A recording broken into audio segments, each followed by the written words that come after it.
ലോകം ഇന്ന് ഭീതിയോടെ നോക്കുന്നത് ഇറാനിലേക്കാണ്. യുദ്ധം എപ്പോഴും ക്രൂരമാണ്, പക്ഷെ ആ ക്രൂരത നിരപരാധികളായ കുഞ്ഞുങ്ങളിലേക്ക് എത്തുമ്പോൾ അത് താങ്ങാനാവുന്നതിലും അപ്പുറമാകും. ഇറാനിലെ മിനാബ് നഗരത്തിലെ ഒരു സ്കൂളിന് നേരെ അതിശക്തമായ മിസൈൽ ആക്രമണം നടന്നിരിക്കുന്നു. ആധുനിക യുദ്ധങ്ങളിൽ ഉപയോഗിക്കുന്ന ഏറ്റവും മാരകമായ ടൊമഹോക്ക് മിസൈലാണ് അവിടെ പതിച്ചത് എന്നാണ് റിപ്പോർട്ടുകൾ സൂചിപ്പിക്കുന്നത്. എന്നാൽ ആരാണ് ഈ മിസൈൽ അയച്ചത്? അമേരിക്കയുടെ ഓപ്പറേഷൻ എപ്പിക് ഫ്യൂറിയുടെ ഭാഗമാണോ ഇത്? അതോ ഈ ആക്രമണത്തിന് പിന്നിൽ മറ്റാരെങ്കിലും ഉണ്ടോ? ഇതിനിടയിൽ അമേരിക്കൻ പ്രസിഡന്റ് ഡൊണാൾഡ് ട്രംപ് നടത്തിയിരിക്കുന്ന പുതിയ പ്രസ്താവന ലോകരാജ്യങ്ങളെ ആകെ കുഴപ്പിച്ചിരിക്കുകയാണ്. ഇറാന്റെ പക്കലും ടോമഹോക്ക് മിസൈലുകൾ ഉണ്ട് എന്നും ഈ ആക്രമണം ഇറാൻ തന്നെ ആസൂത്രണം ചെയ്തതാകാമെന്നുമാണ് ട്രംപിന്റെ വാദം. ഈ വിചിത്രമായ വാദത്തിന് പിന്നിലെ സത്യം എന്താണ്? ടോമഹോക്ക് മിസൈലുകൾ ഏതൊക്കെ രാജ്യങ്ങളുടെ പക്കലുണ്ട്? നമുക്ക് ഈ സങ്കീർണമായ സാഹചര്യം വിശദമായി പരിശോധിക്കാം. ആദ്യം നമുക്ക് മിനാബിൽ നടന്ന ദാരുണമായ സംഭവത്തിലേക്ക് വരാം. 2026 മാർച്ച് 9 തെക്കൻ ഇറാനിലെ മിനാബ് നഗരത്തിലുള്ള ഒരു സ്കൂളിൽ മിസൈൽ പതിക്കുന്നത്. ക്ലാസ് നടന്നുകൊണ്ടിരുന്ന സമയത്തായിരുന്നു ഈ ആക്രമണം. ഈ ദൃശ്യങ്ങൾ സോഷ്യൽ മീഡിയയിൽ പടർന്നതോടെ ഇറാൻ ലോകരാജ്യങ്ങളുടെ പിന്തുണ തേടുകയും അമേരിക്കയെ പ്രതിക്കൂട്ടിൽ നിർത്തുകയും ചെയ്തു. ഇറാനിലെ മേയർ ന്യൂസ് ഏജൻസി പുറത്തുവിട്ട വീഡിയോകളിൽ സ്കൂൾ കെട്ടിടം പൂർണ്ണമായും തകർന്നതായാണ് കാണുന്നത്.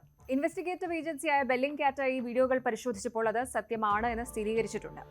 ഈ ആക്രമണത്തിൽ അമേരിക്കൻ നിർമ്മിത ടോമഹോക്ക് മിസൈലുകളാണ് ഉപയോഗിച്ചതെന്നാണ് പ്രൈമറി റിപ്പോർട്ടുകൾ സൂചിപ്പിക്കുന്നത്. അമേരിക്കൻ വ്യോമസേന ഇറാനിലെ സൈനിക കേന്ദ്രങ്ങൾ തകർക്കാൻ നടത്തുന്ന ഓപ്പറേഷൻ എപ്പിക് ഫ്യൂറിയുടെ ഭാഗമായി വന്ന ഒരു പിഴവാണോ ഇതെന്ന ചോദ്യം ഇപ്പോൾ ശക്തമായിരിക്കുകയാണ്. ഇവിടെയാണ് കഥയിലൊരു മേജർ ട്വിസ്റ്റ് വരുന്നത്. ഈ സംഭവത്തോട് പ്രതികരിക്കവേ ഡൊണാൾഡ് ട്രംപ് നടത്തിയ പ്രസ്താവന പെന്റഗണിനെ പോലും ഞെട്ടിച്ചിരിക്കുകയാണ്. ട്രംപ് പറയുന്നത് ടോമഹോക്ക് മിസൈലുകൾ അമേരിക്കയുടെ പക്കൽ മാത്രമല്ല ഉള്ളത് എന്നാണ്. ഇറാന്റെ കൈവശവും ഇത്തരം മിസൈലുകൾ ഉണ്ടെന്നും ലോകത്തിന് മുന്നിൽ അമേരിക്കയെ നാണം കെടുത്താൻ ഇറാൻ തന്നെ സ്വന്തം സ്കൂളിന് നേരെ മിസൈൽ അയച്ചതാകാമെന്നുമാണ് ട്രംപിന്റെ തിയറി. ഇത് മാത്രമല്ല, മിസൈലിന് മുകളിൽ USA എന്ന് എഴുതി വച്ചാൽ അത് അമേരിക്ക അയച്ചതാകില്ല എന്നും അദ്ദേഹം പരിഹസിച്ചു. എന്നാൽ പെന്റഗൺ ഈ വാദങ്ങളെ പൂർണ്ണമായും തള്ളിക്കളയുകയാണ്. ഇറാൻ ഇത്തരമൊരു ടെക്നോളജി ഇതുവരെ വികസിപ്പിച്ചിട്ടില്ല എന്നാണ് ഇന്റലിജൻസ് റിപ്പോർട്ടുകൾ പറയുന്നത്. പക്ഷേ ട്രംപിനെ പോലൊരാൾ ഇത്തരം ഒരു വാദം ഉന്നയിക്കുമ്പോൾ അത് ആഗോളതലത്തിൽ വലിയ ചർച്ചകൾക്ക് വഴിവെച്ചിരിക്കുകയാണ്. ട്രംപിന്റെ വാദത്തിൽ എത്രത്തോളം സത്യമുണ്ട്? ലോകത്തെ ഏതൊക്കെ രാജ്യങ്ങളുടെ പക്കലാണ് യഥാർത്ഥത്തിൽ ഈ ടോമഹോക്ക് മിസൈലുകൾ ഉള്ളത്? നമുക്കൊന്ന് പരിശോധിക്കാം. ടോമഹോക്ക് എന്ന് പറയുന്നത് വെറും ഒരു മിസൈൽ അല്ല, അതൊരു long range all weather jet powered cruise മിസൈലാണ്. വെറും ഒരു മിസൈൽ എന്നതിലുപരി ഇതിനെ ഒരു അൺമാൻഡ് എയർക്രാഫ്റ്റ് അഥവാ പൈലറ്റ് ഇല്ലാത്ത വിമാനം എന്ന് വിളിക്കുന്നതാകും കൂടുതൽ ശരി. ഇതിന്റെ പ്രത്യേകതകൾ ഒന്ന് വിശദമായി പരിശോധിക്കാം. Precision accuracy.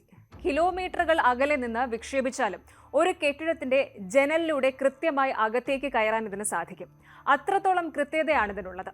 ഇനി ലോ ഓൾട്ടിറ്റ്യൂഡ് ഫ്ലൈറ്റ് ആണ്.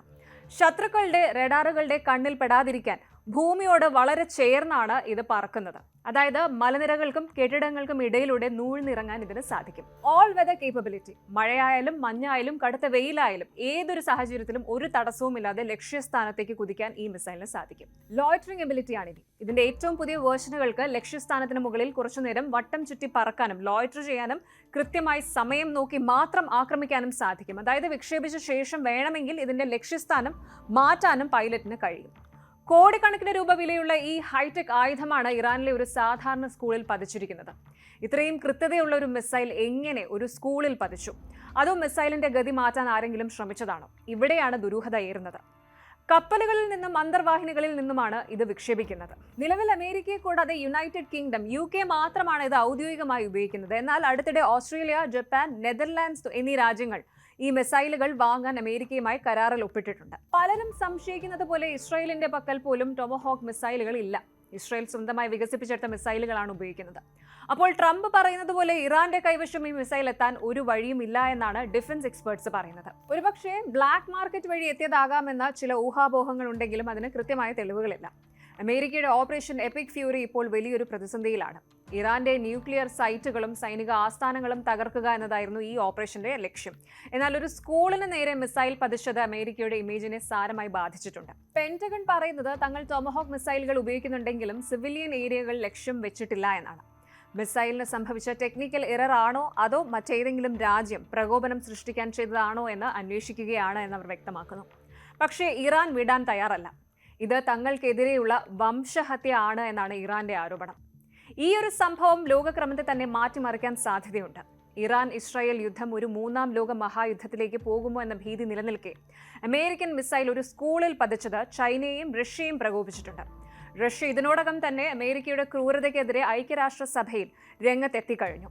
മറുഭാഗത്ത് ട്രംപിന്റെ പ്രസ്താവനകൾ അമേരിക്കയ്ക്കുള്ളിൽ തന്നെ വലിയ രാഷ്ട്രീയ പോരിന് കാരണമായിട്ടുണ്ട്. വരാനിരിക്കുന്ന തിരഞ്ഞെടുപ്പിൽ ഇതൊരു വലിയ ആയുധമാക്കി മാറ്റാനാണ് ട്രംപ് ശ്രമിക്കുന്നത്. താനായിരുന്നു പ്രസിഡന്റ് എങ്കിൽ യുദ്ധം ഉണ്ടാകില്ലായിരുന്നു എന്ന് അദ്ദേഹം ആവർത്തിച്ചു പറയുന്നു. പക്ഷെ സത്യം എപ്പോഴും യുദ്ധത്തിന്റെ പുകമറയ്ക്കുള്ളിൽ ഒളിച്ചിരിക്കുകയാണ്. യുദ്ധതന്ത്രങ്ങളും രാഷ്ട്രീയവും മാറ്റിവെച്ചാൽ നമ്മൾ കാണേണ്ടത് സ്കൂളിലെ കുഞ്ഞുങ്ങളെയാണ്. ഒരു തെറ്റും ചെയ്യാത്ത ആ കുട്ടികൾ എന്തിനാണ് ആധുനിക ആയുധങ്ങളുടെ ഇരകളാകുന്നത്? യുദ്ധം ജയിക്കാൻ വേണ്ടി ഏത് അതിരും ലംഘിക്കാമെന്നത് മനുഷ്യത്വത്തിന് നിരക്കാത്തതാണ്. മിനാബിലെ സ്കൂളിൽ നിന്ന് വരുന്ന ഓരോ ദൃശ്യങ്ങളും നമ്മുടെ ഹൃദയം തകർക്കുന്നതാണ്. ലോകരാജ്യങ്ങൾ ഒരുമിച്ചിരുന്ന് ഈ പ്രശ്നത്തിന് പരിഹാരം കണ്ടില്ലെങ്കിൽ ഇത്തരം ദുരന്തങ്ങൾ ഇനിയും ആവർത്തിക്കും. കൂടുതൽ വാർത്തകൾക്ക് news 18 Keralam YouTube channel subscribe ചെയ്യുക.